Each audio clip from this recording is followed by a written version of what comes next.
옆에 계신 분 인사 나누시죠. 반갑습니다. 사랑합니다.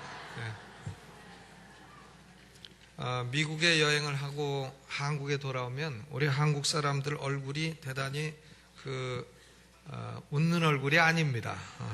우리가 좀 인상 쓰는 그런 표정입니다. 서로 웃으시고, 남자와 여자가요, 남자가 오래 살 것 같아도 여자가 애 낳고 고생하고 해도 오래 사는 이유는 잘 웃어서 그렇답니다. 조그만 웃음소리에도 까르르 까르르 웃고, 그래서 그게 오래 사는 원인이라 합니다. 여러분 웃으시고, 별로 웃을 일 없어도 근육을 웃는 얼굴로 만드시고, 윗니빨을 좀 내놓으시고, 옆에 분하고 다시 한번 싹 웃으시면서 인사하시기 바랍니다.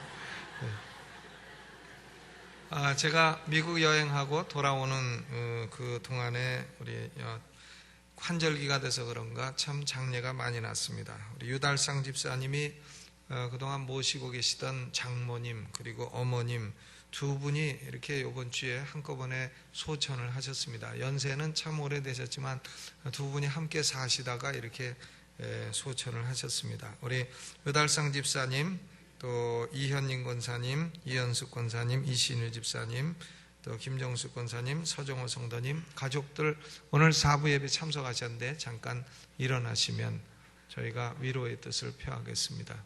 유달상 집사님 가족, 저쪽 뒤에 계십니다. 우리 박수로 위로의 뜻을 표해 주시기 바랍니다.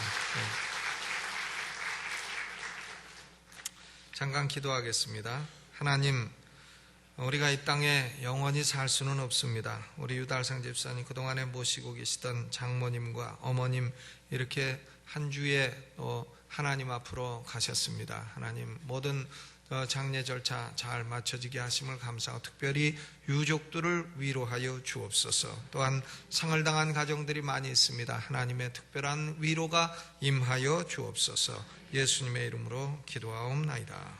아멘. 오늘은 이사야서 54장 전체를 통해서 여호와의 종들의 기업이라 하는 제목으로 말씀을 드리겠습니다. 54장 맨 마지막 절 17절에 보면 마지막 부분에 이는 여호와의 종들의 기업이요 이는 그들이 내게서 얻은 의인이라 여호와의 말이니라 그랬습니다. 그래서 오늘 말씀의 제목을 여호와의 종들의 기업이라 이렇게 적었습니다. 기업이라고 하는 말이 뭐냐? 기업은 영어로는 heritage라고 합니다. 이것은 부모로부터 물려받는 유산, 부모로부터 물려받는 축복, 그것을 의미합니다. 그런데 오늘 본문에서는 이 기업을 물려주는 주체가 부모가 아니라 하나님이십니다. 그렇기 때문에 여기에 기업이라 하는 것은 하나님의 백성들이 하나님으로부터 물려받는 축복 혹은 물려받는 유산, 이것을 의미합니다. 우리는 물려받을 축복과 유산이 있습니다. 또 거기 17절 후반에 그들이 내게서 얻은 의인이라 할 때 의인은 영어로는 vindication이라 합니다.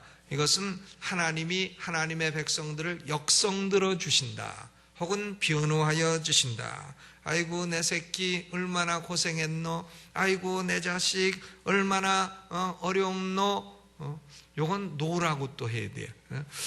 내가 너를 축복하지 않으면 누가 너를 축복하겠노. 이렇게 역성 들어주시고 위로하고 축복해 주시겠다, 이런 말씀입니다. 그러면 하나님이 주시는 기업의 내용은 무엇이고 우리 성도들이 하나님으로부터 얻을 의의 내용은 무엇인가? 이것이 이사야서 54장 전체의 내용입니다. 이사야 선지자는 여호와를, 하나님을 섬기는 종들이 얻을 기업을 이사야서 54장에서 네 가지로 선포하고 있습니다. 우리 성도들은 이 네 가지를 기업으로 받을 존재입니다. 첫째는 뭐냐면 급격한 변화의 축복입니다.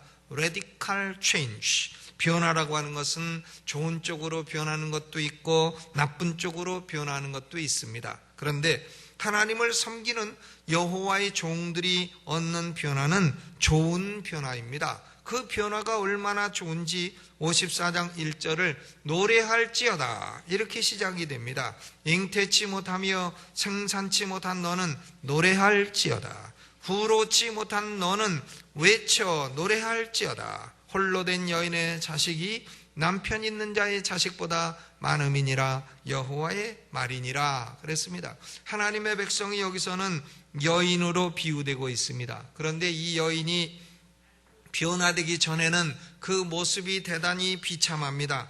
1절로부터 3절에는 잉태치 못하고 생산치 못한 여인으로 묘사되고 있습니다.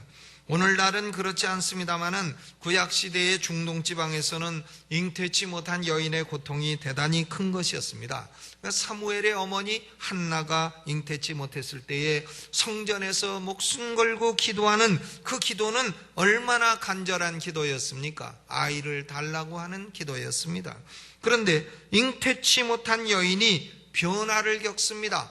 자녀를 얻게 된다는 것입니다. 그런데 자녀가 얼마나 늘어나는지 살고 있는 집을 넓히지 않을 수 없는 그런 정도로 자녀가 늘어난다는 것이에요. 2절에 보니까 내 장막터를 넓히며 내 처소의 휘장을 아끼지 말고 널리 펴되 너의 줄을 길게 하며 너의 말뚝을 견고히 할지어다 그랬습니다. 얼마나 자녀가 늘어나는지 장막터를 넓히고 휘장을 널리 펴고 그리고 말뚝을 넓혀야 그렇게 될 정도로 자녀가 늘어난다. 이것이 얼마나 축복된 변화입니까?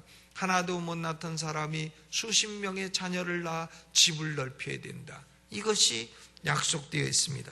그런데 4절로 8절에 나오는 여인의 모습은 더욱 비참합니다. 결혼은 잘했습니다.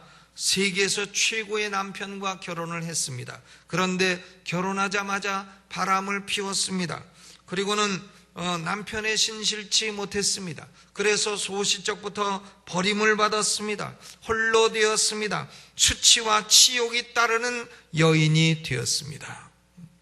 거기에 5절에 보니까 6절에 여호와께서 너를 부르시되 마치 버림을 받아 마음에 근심하는 아내 곧 소시의 아내 되었다가 버림을 입은 자에게 함같이 하실 것임이라.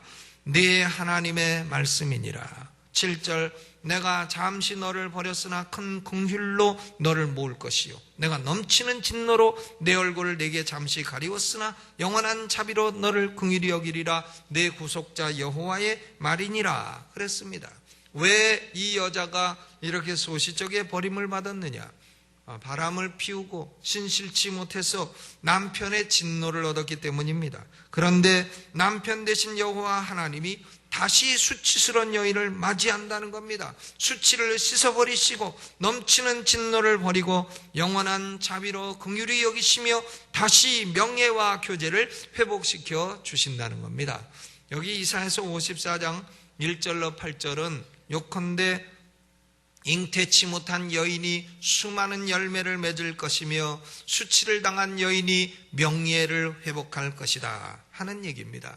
이 구약의 비유는 신약 성경에서 그 실체를 찾아볼 수가 있습니다. 죄인이 구원을 받을 때 일어나는 변화가 그 실체입니다. 그리스도 밖에 있는 인간은 열매 없는 존재요, 부끄러운 존재요, 수치스러운 존재요, 버림받은 존재인 것입니다. 그러나 그리스도 안에 들어오면 열매를 맺게 되고 수치가 사라지게 되고 부끄러움이 사라지게 되고 명예가 회복되고 하나님과의 교제가 회복된다는 것입니다. 이것이 여호와의 종들이 얻을 첫 번째 기업입니다. 로마서 6장 20절로 21절에 사도 바울이 그리스도 밖에 있는 인간에게 이런 질문을 던졌습니다. 너희가 죄의 종이 되었을 때에는 의에 대하여 자유하였느니라. 너희가 그때 무슨 열매를 얻었느냐? 이제는 너희가 그 일을 부끄러워하나니 이는 그 마지막이 사망임이니라. 그런데 22절에는 큰 변화가 기록되어 있습니다. 그러나 이제는 너희가 죄에게서 해방되고 하나님께 종이 되어 거룩함에 이르는 열매를 얻었으니 그 마지막은 영생이라. 주인이 변화되고 열매가 변화되고 마지막 삶의 결과가 변화됩니다. 전에는 죄가 주인이고 마귀가 주인이고 그가 맺은 열매는 아무것도 없고 있어봐야 수치스러운 것이었고 그 인생의 결말은 사망이요 영원한 지옥이었으나 그러나 이제는 하나님이 주인 되시고 거룩함에 이르는 열매를 맺고 그 마지막은 영생이 되었다. 이게 얼마나 큰 변화고 축복된 변화입니까? 에베소서 2장 12절에도 그리스도 밖에 있는 인간은 소망 없는 존재라고 말을 합니다. 그때에 너희는 그리스도 밖에 있었고 이스라엘 나라 밖의 사람이라 약속의 언약들에 대하여 외인이요 세상에서 소망이 없고 하나님도 없는 자이더니, 그런데 이 사람이 에베소서 2장 19절에 크게 변화합니다. 그러므로 이제부터 너희가 외인도 아니요 손도 아니요 오직 성도들과 동일한 시민이요 하나님의 권속이라 그랬어요. 전에는 소망도 없고 하나님도 없는 자가 이제는 소망도 있고 하나님도 있는 하나님의 패밀리가 되었다, 하나님의 가족이 되었다 하는 것입니다. 여러분, 누구든지 예수 믿고 그리스도 안으로 들어오면 이런 변화가 하나님이 기업으로 주시는 변화인 것입니다. 우리는 예수 믿어 구원받아 전에 열매 없던 존재가 열매 있는 존재가 되었고, 이제 전에 지옥 갈 존재가 이제는 영생 얻어 천국 갈 존재가 된 줄로 믿으시기를 주님의 이름으로 축원합니다. 주먹 한번 딱 내고 나는 변화되었다. 아멘. 두 번째 기업은 하나님과 평화를 누리는 축복입니다. Peace with God. 9절로 10절을 함께 읽겠습니다. 9절 10절 같이 읽죠. 시작. 이는 노아의 홍수에 비하리로다. 내가 다시는 노아의 홍수로 땅 위에 봄남지 않게 하리라 맹세한 것 같이 내가 다시는 너를 노하지 아니하며 다시는 너를 책망하지 아니하기로 맹세하였노니 산들은 떠나며 작은 산들은 옮길지라도 나의 인자는 내게서 떠나지 아니하며 화평케 하는 나의 언약은 옮기지 아니하리라. 너를 긍휼히 여기는 여호와의 말이니라 그랬습니다. 노아의 언약과 그리스도의 언약이 비교되어 기록되어 있습니다. 그리스도의 언약은 화평케 하는 언약이라 그랬어요. Covenant of Peace, 평화의 언약이라 이렇게 기록되어 있습니다. 그런데 두 언약의 공통점은 뭐냐면 하나님이 진노를 거두시겠다는 거예요. 그리고 하나님의 백성들에게 인자를 베푸시겠다는 겁니다. 하나님이 노아 홍수 시대에 사람들이 하도 죄악이 환영하니까 홍수로 다 쓸어버렸습니다. 그리고는 노아와 그리고 세 아들과 그 아내와 그 자부들 해서 8명만 남겨두셨어요. 그런데 하나님이 하늘에 무지개를 두셨습니다. 그리고 이제부터는 다시는 내가 물로 진노하지 않겠다, 그 약속으로 하늘에 무지개를 두겠다. 고로 우리가 무지개를 바라볼 때마다 우린 노아를 생각해야 됩니다. 이제 인간은 물로 망하지는 않겠다. 물로 일부분은 망해도 전체가 싹 망하지는 않겠다. 이번에 뉴올리언스를 다녀왔는데 물로 참 망했습니다. 가보니까 물로 집들이 다 잠기고 다시 살지도 않아요. 완전 폐허가 돼서 유령 나오는 것처럼 도시의 일부가 그렇게 돼버렸어요. 그러나 도시의 중요한 부분은 막 다시 이제 리모델링하고 지어져서 벌써 사람들이 많이 들어와서 살고 있었습니다. 그런데요, 노아의 언약으로 이제는 하나님은 물로 온 인류를 씻어버리는 진노는 거두시겠다. 그리고 하나님의 백성들에게 인자를 베풀어 주시겠다 그랬어요. 그리스도의 언약도 그겁니다. 하나님의 백성들에게 진노를 거두어 주겠다. 그리스도의 피가 진노를 거두었다. 고로 이제는 하나님은 하나님의 백성들과 화평을 누리시겠다는 것입니다. 하나님과 평화를 누리려면 먼저 죄인들을 향한 하나님의 진노가 제거되어야 합니다. 진노의 제거. 심청이가 몸을 던져서 용왕님의 진노를 풀고 그래서 아버지 신봉사의 눈을 뜨게 한 것처럼 그리스도 예수님이 피를 흘려서 택하신 백성들을 향한 하나님의 진노를 제거하신 것입니다. 이것이 영어로는 propitiation, 우리말로 번역할 때는 총화 혹은 유화 이렇게 번역합니다. 진노가 제거되었다. 피로, 그리스도의 피로 진노가 제거되었다. 그러므로 우리 예수 믿는 성도들은 하나님이 나를 향해서 진노하신다는 생각은 꿈에도 하지 말아야 됩니다. 하나님은 나를 향해서 진노하시느냐? 아니라, 이렇게 믿어야 돼요. 아멘. 하나님은 나에게 인자하시다. 하나님은 나를 긍휼히 여기신다. 하나님과 나 사이에는 막힌담이 없다. 하나님은 나와 평화를 누리신다. 그렇게 믿어야 됩니다. 여러분, 하나님이 여러분 향해서 진노하십니까? 아닙니다. 이제는 진노가 없어졌어요.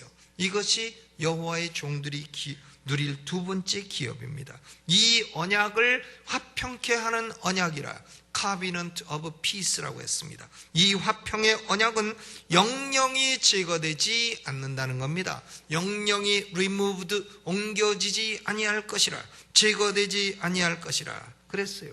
신약 성경에도 수없이 많은 귀절이 하나님과 평화를 누리라고 말을 합니다. 누리라, 인조이하라. 로마서 5장 1절에도 그러므로 우리가 믿음으로 의롭다 하심을 얻었은즉 우리 주 예수 그리스도로 말미암아 하나님으로 더불어 화평을 누리자. Enjoy peace with God. 화평을 누리자. 에베소서 2장 14절에도 그는 우리의 화평이신지라. He is our peace. 그는 우리의 평화이신지라. 둘로 하나를 만드사 중간에 막힌 담을 헐어버리셨다. 그랬어요. 우리와 하나님 사이에는 더 이상 막힌 담이 없습니다. 믿는 자에게는 더 이상 하나님의 진노가 없습니다. 주먹 한번 딱 내고 나를 향한 하나님의 진노는 없다. 네, 없습니다. 하나님이 우리를 향해 진노하지 않으십니다. 왜? 예수님의 피가 진노를 제거하기 때문에 그렇습니다. 그러면 내가 이제 마음대로 죄짓고 살아도 되느냐? 아닙니다. 의도 터지는 건 있어요. 그건 하나님의 징계라 합니다. 하나님의 진노는요, 그건 무서운 겁니다. 지옥에, 영영한 지옥에 보내는 거예요. 그러나 하나님의 징계는 아버지가 자식 잘못되지 않도록 그건 교훈하고 때리는 거죠. 때릴 때는 얻어맞을 때는 아프지만 그게 진노하는 게 아니에요. 사랑의 특별한 표현일 뿐입니다. 부모가 자식 때린다고 진노했답니까? 그냥 사랑하는데 잘못하니까 바로 가라고 매를 좀 댄 것이죠. 그러므로 우리는 하나님의 징계는 좀 올지언정 하나님의 진노는 없다는 사실을 확신하시기를 바랍니다. 우리가요, 하나님과 평화한 존재가 되었다 하는 것을 아는 것도 중요하지만 그것을 누리는 게 더 중요합니다. 인조이하는 게 더 중요해요. 예를 들어 보겠습니다. 제가 대통령과 매우 친한 사이라고 쳐봅시다. 친하지 않습니다만은, 친하고 싶지도 않습니다만은, 그런데 친한 사이라고 쳐봅시다. 그런데 제가 너무 어려운 문제를 당했다, 밥을 굶게 됐다. 그런데 하나님, 대통령하고 1대1로 독대하는 사이에 가가지고 대통령이요, 내가 굶게 됐으니 좀 도와주시오. 그거 말할 수 있는 것이죠. 대통령과 친하면 아마 매일매일 독대하는 사이라면 뭐든지 가서 좀 도와달라 할 겁니다. 우리는 하나님과 독대하는 사이요, 하나님과 평화하는 사이요, 그렇기 때문에 하나님과 화친한 그것을 누리며 사시기를 주의 이름으로 축원합니다. 어려우면 도와달라고 요청하시라 그 말이죠. 하나님은 우리와 화평하시기 때문에, 우리와 아무 막힌담이 없기 때문에 우리에게 때를 따라 돕는 은혜를 주시는 하나님이신 줄로 믿으시기를 주의 이름으로 축원합니다. 하나님께 가서 하나님, 내가 피곤합니다. 용기를 주세요. 능력을 주세요. 하나님, 내가 굶게 됐습니다. 돈을 주세요. 하나님, 내가 참 외롭습니다. 하나님, 내게 사랑을 주세요. 얼마든지 우리는 요구할 수 있는 겁니다. 하나님과 평화를 누려야 되는 것입니다. 믿지 않는 자에게는 하나님의 진노가 제거되어 있지 않습니다. 하나님의 진노가 그들의 머리 위에 있는 겁니다. 왜냐하면 하나님과 원수되었기 때문입니다. 여러분, 오늘날 예수 믿지 않는 수많은 불신자들은 아무런 말이나 막 해요. 하나님을 향해서 막말을 합니다.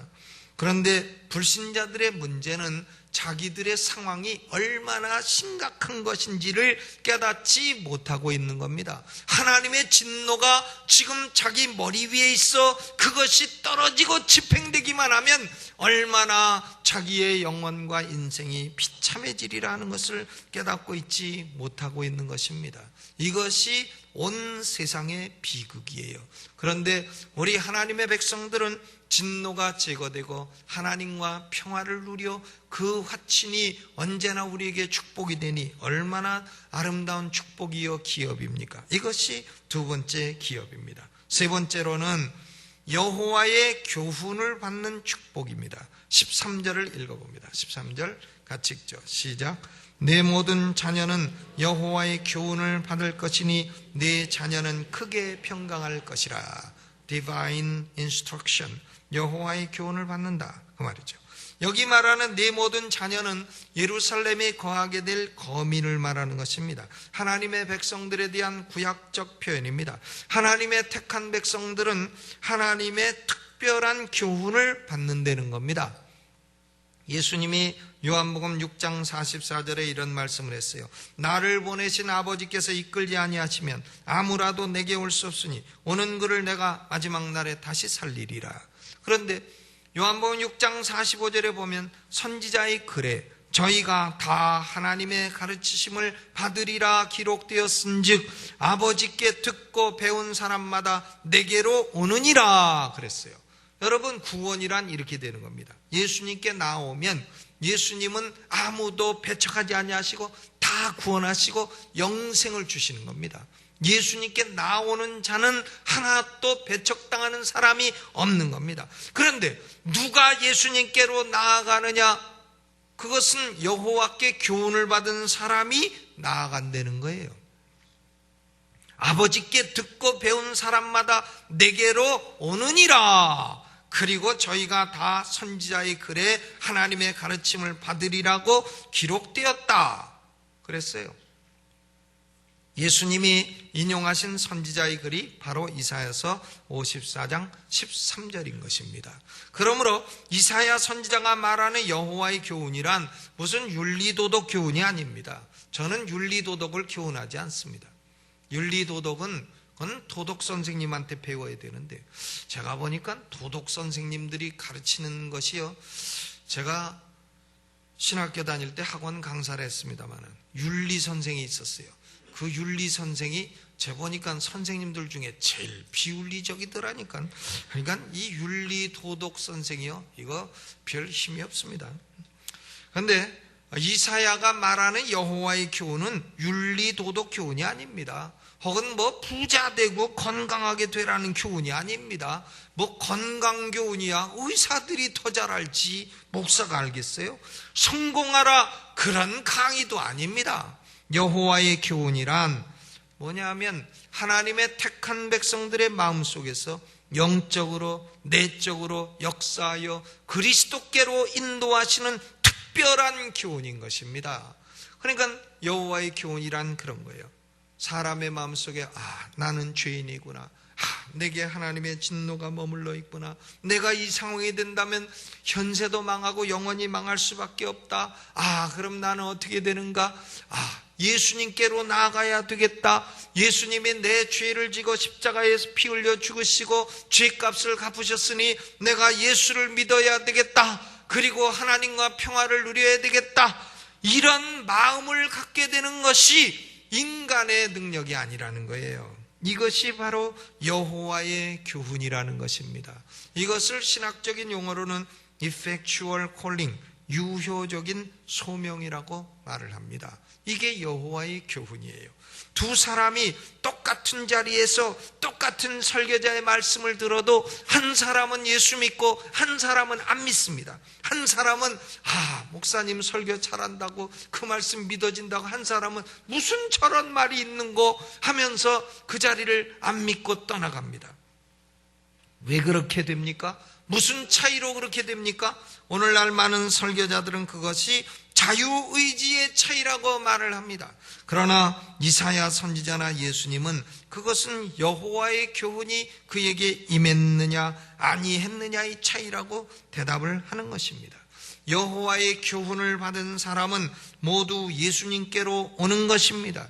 예수님께로 오는 자는 예수님이 내어 쫓지 아니하시는 것입니다. 예수님은 그들에게 영생을 주시고 마지막 날에 생명의 부활을 주시는 것입니다. 이것이 여호와의 종들이 누리는 세 번째 기업입니다. 여러분, 미국 가서 사나, 한국 사나, 중국 사나, 일본 사나, 호주 사나, 사람은요, 환경이 사람을 행복하게 하지 않습니다. 믿음과 그리고 하나님을 섬기는 그 하나님을 향한 사랑과 하나님의 말씀과 성령의 지배와 이것이 사람을 행복하고 기쁘고 보람있게 만들어주는 줄로 믿으시기를 주의 이름으로 축원합니다. 미국 가니까요, 땅은 넓고 그리고 자연은 좋고 공기 좋고 콜로라도 스프링스 가니까 한방눈이 내려, 한방눈이. 그리고 루이지아나 가니까 햇빛이 쨍쨍 쬐가지고 에어컨 틀고 다녀야 돼요.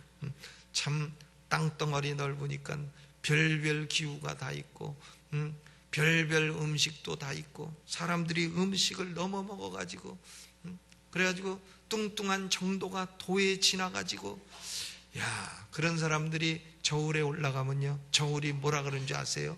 한 사람씩 올라오세요. 왜 둘이 한꺼번에 올라옵니까? 이렇게 말하지 얼마나 뚱뚱한지. 그러니까 자연 좋고 환경 좋다고 사람은 행복하지 않습니다. 여호와의 교훈을 받아 하나님의 구원의 은혜를 체험하고 성령과 말씀이 마음속에 지배할 때에 그저 라면 먹어도 행복하고 보리밥 먹어도 기쁘고 자전거 타고 다녀도 기쁘고 뭐 BMW 벤츠 안 타도요. 벤츠 타고 맨날 싸우고 BMW 싸고 헛날 이혼하고 그건 뭡니까? 사람들은 왜 끊임없이 우상 숭배하고 끊임없이 범죄하고 끊임없이 하나님 말씀을 거역하고 끊임없이 하나님을 향하여 도전을 합니까? 그것은 여호와의 교훈을 받지 못했기 때문인 것입니다. 우리는 여호와의 교훈을 받아 예수 그리스도를 구주로 믿고 영생을 얻었으니 이것이 보통 은혜가 아닌 줄 알아서 늘 웃으시고 감사하시고 감격하시고 행복하게 사시기를 주의 이름으로 축원합니다. 네 번째, 여호와의 종이 누릴 기업은 보장된 승리의 축복입니다. Guaranteed victory, 승리가 보장되어 있다는 거예요. 14절로 17절을 같이 읽습니다. 시작. 너는 의로 설 것이며 학대가 네게서 멀어질 것인즉 네가 두려워 아니할 것이며 공포 그것도 너를 가까이 못할 것이라. 그들이 모일지라도 나로 말미암지 아니한 것이니 누구든지 모여 너를 치는 자는 너를 인하여 패망하리라.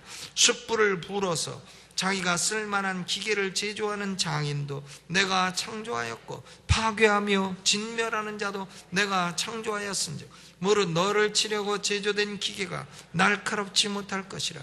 무릇 일어나 너를 대적하여 송사하는 혀는 네게 정죄를 당하리라 그랬어요. 이는 여호와의 종들의 기업이요 이는 그들이 내게서 얻은 의니라 여호와의 말이니라 그랬습니다. 여호와의 종들, 하나님의 택한 백성을 치는 자는 저가 패망할 것이고 하나님의 백성을 치려고 기계를 만들어도 성능이 아주 시원찮아서 도무지 쓸 수가 없을 것이며 하나님의 백성을 대적하여 송사하는 혀는 도리어 정죄를 받을 것이라. 하나님이 이처럼 하나님 백성을 변호하고 옹호하신다는 것입니다. 그러므로 하나님의 백성들은 결코 망할 수 없고 결코 패망할 수 없다는 것입니다. 주먹 한번 딱 내고 나는 이긴다. 뭘 이기냐? 다 이기는 거예요. 다. 우리는 질 수 없습니다. 우리는요, 뭘 해도 질 수 없어요. 우리는 뭘 해도 패망이 없고 학대가 없고 공포가 없고 우리의 대적이 이기지 못하고 하나님이 우리 편이시고 하나님이 우리를 변호해 주시고 나는 약하고 부족해도 하나님이 내 편이 딱 띄워주셨기 때문에 결코 질 수가 없다는 겁니다. 아멘. 우리는 승리합니다. 그 승리가 보장되어 있습니다. 사단이 아무리 우는 사자처럼 으르렁거리는 해도 사단은 이미 패배하고 심판이 선고된 존재인 것입니다. 흉악범이요, 흉악범. 얼마나 흉악하게 생겼는지, 흉악해서 사람을 수백 명을 다 죽이고 폐양무도하다 해도 감옥에 딱 잡혀서 창살 안에 갇혀 있으면 소용없습니다. 그래서 너는 한 달 뒤에 사형이다 선고가 딱 내려져 있으면 그가 으르렁거려도 소용없어요. 감옥 안에 있는 다른 죄수들에게는 공포가 될지언정 감옥 밖에 있는 자유시민들에게는 전혀 공포가 될 수 없는 것입니다. 왜 시끄럽게 떠드느냐고 욕이나 먹지. 사랑하는 성도 여러분, 우리 마음에 시시각각 다가오는 공포도 있고 두려움도 있고 미래에 대한 불안도 있을 것입니다. 그러나 이 모든 것을 다 물리치시기를 주의 이름으로 축원합니다. 아이고 나는 병들어서 죽으면 어떡하나. 할 수 없죠. 죽으면 죽는 거지 어떡합니까? 그런데 죽었다고 해서 망하는 게 아니에요. 우리는 죽어도 다시 살고 영원히 다시 사는 존재인 줄로 믿으시기를 주의 이름으로 축원합니다. 나는 지금 사업이 어려워서 어떡하나, 내가 망하는가? 아닙니다. 망하지 않습니다. 굶어 죽게 되면 하나님이 까마귀를 통해 먹이시고 먹을 거 입을 거는 다 책임지신다고 말씀하셨어요. 걱정하지 마세요. 우리 성도들에게는 승리가 보장되어 있고 그 승리는 현세의 승리에 끝나는 것이 아니라 영원한 승리, 내세의 승리, 영생의 승리가 있는 줄로 믿으시기를 주의 이름으로 축원합니다. 망할 수 없습니다. 망하기는 다 틀렸습니다. 우리는 승리하고 이깁니다. 질 것 같은 것은 사단의 속임수에 불과한 것이다, 그거예요. 고린도전서 15장 57절에 우리 주 예수 그리스도로 말미암아 우리에게 이김을 주시는 하나님께 감사하노라. 그래, 우리에게 뭘 주신다고요? 이김을 주신다. 우리는 이김을 주십니다. 하나님이 짐은 안 주십니다. 이김을 주시죠. 요한일서 5장 4절에 대저 하나님께로서 난 자마다 세상을 이기느니라. 세상을 이긴 이김은 이것이니 우리의 믿음이라 그랬어요. 믿음이 있는 자는 이깁니다. 믿음으로 이기는 거예요. 왜 이기냐? 하나님이 함께 하시기 때문에 이기는 줄로 믿으시기를 주의 이름으로 축원합니다. 이 세상에 어떤 형편 처지가 와도 우리는 이깁니다. 현재일이나 장래일이나 높음이나 깊음이나 우리를 하나님의 사랑에서 끊을 자가 없으리라. 또 어떤 존재에게도 우리는 다 이깁니다. 어떤 존재가 와도 마귀도 우리를 이길 수 없고 어떤 존재도 우리를 이길 수 없습니다. 우리는 다 승리하는 상황과 형편과 어떤 존재에게도 이기는 존재인 것입니다. 이것이 여호와를 섬기는 여호와의 종들에게 보장된 네 번째 기업입니다. 제가 목회를 하다 보면 가끔 그런 얘기 들어요. 예수 믿고 하나님을 섬겨봐도 소용없다. 하나님 섬겼더니 어려운 일만 왔다. 소용없다. 소용없는 게 아닙니다. 여호와를 섬기는 종들에게는 반드시 물려받을 기업 유산이 있는 겁니다. 반드시 하나님이 주시는 기업 헤리티지가 있는 겁니다. 우리는 참 전에는 열매 없는 존재요, 우리는 비참한 존재요, 수치스러운 존재였습니다. 그러나 우리는 이제 열매를 맺게 되었고 명예로운 존재가 되었습니다. 주먹 한번 딱 내고 나는 명예로운 존재다. 얼마나 감사해요. 그리고 하나님과 화친한 존재가 되었고 여호와의 교훈을 받아 예수께로 나와 영생을 얻은 존재가 되었고 이제 우리의 미래나 영혼을 통해서 반드시 승리하는 존재가 된 것입니다. 얼마나 감사해요.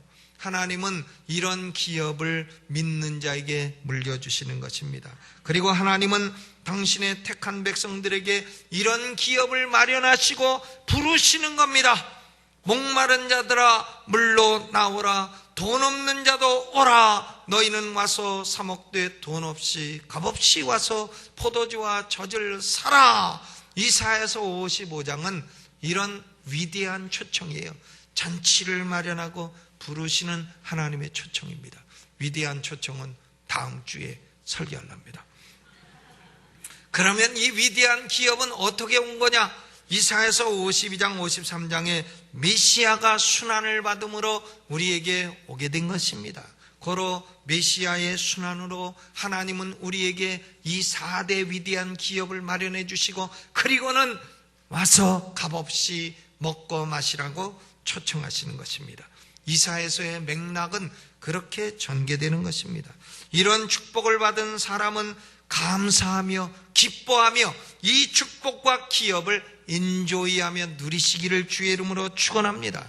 이런 축복에 아직도 문외한인 사람은 십자가에 달리신 예수를 바라보시고 믿으시고 구주로 영접하여 이 축복의 사람, 그리스도 예수 안에 있는 사람이 되시기를 주님의 이름으로 축원합니다. 이 말씀 생각하며 두 손 들고 우리 하나님께 기도합니다. 하나님, 내 인생은 승리할 인생인 줄로 믿습니다. 우리에게 이김을 주시는 하나님이라 하였습니다. 하나님, 내가 지금은 여러 가지로 비참하고 괴롭고 외롭고 슬프지만 나는 이기는 존재인 줄로 믿습니다. 하나님, 나는 하나님과 화친한 존재가 되었으니 여호와 하나님이여 때를 따라 돕는 은혜를 내게 주옵소서. 나는 명예로운 존재가 되었습니다. 이 의식을 가지고 살아가게 하여 주시옵소서. 여호와의 교훈을 받았으니 더욱더욱 나를 가르쳐 주시고 여호와여 나를 교훈하여 주옵소서. 두 손 들고 주의 이름 한번 크게 부르 통성으로 기도합니다. 주여!